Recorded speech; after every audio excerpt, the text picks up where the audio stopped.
این که عسل ما بعد از یه مدت تغییر حالت میده و از حالت مایع تبدیل به حالت جامد میشه که به اصطلاح بهش میگن عسل کریستاله شده یا رس بسته.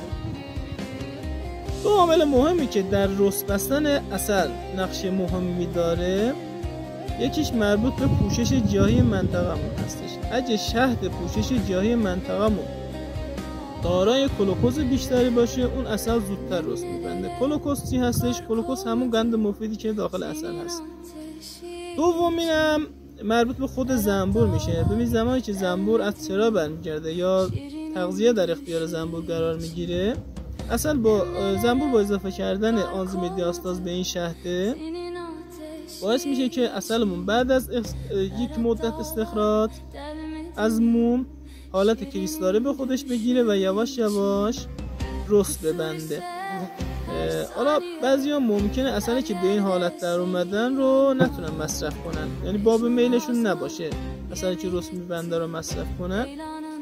چه کاری باید انجام بدن که دوباره این عسل حالت اولیه خودش برگرده؟ اولا اینکه سعی کنین عسلی که رس میبنده رو حتما استفاده کنین و این فرهنگ رو تو جامعه پیاده کنین که عسلی که رس میبنده دارای آنزیم های مفید هستش و برای بدن مفید هست. حالا چه کاری باید انجام بدیم که این عسل دوباره به حالت اولیه خودش برگرده؟ میتونین با قرار دادن عسل رس بسته روی شوفاژ بین دمای 20 تا 30 درجه، یا اینکه نه داخل یه ظروف دیگه آب بریزین و این آب رو روی شعله کم روی اجاق گاز قرار بدین و این عسل رو با قابش داخل اون ظرف قرار بدین و این عسل یواش یواش بافت خودش رو از دست میده و از حالت جامد دوباره به حالت مایع در میاد. سعی کنید زیاد دم ندین. هر چقدر شما به این عسل زیاد دم بدین اون آنزیم ها از بین میره و اون خواص خودش رو از دست میده. و اینکه عسلی که رس میبنده اصلا ربطی به این نداره که عسلمون طبیعی هستش یا تغذیه‌ای هستش. عسلی که زنبور در اون نقش داره اون 100% رس خواهد بستش.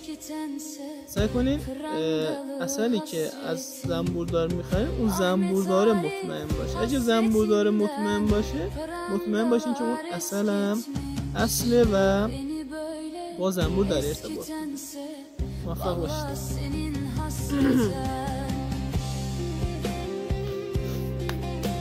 Yapıyorlar öyle bu.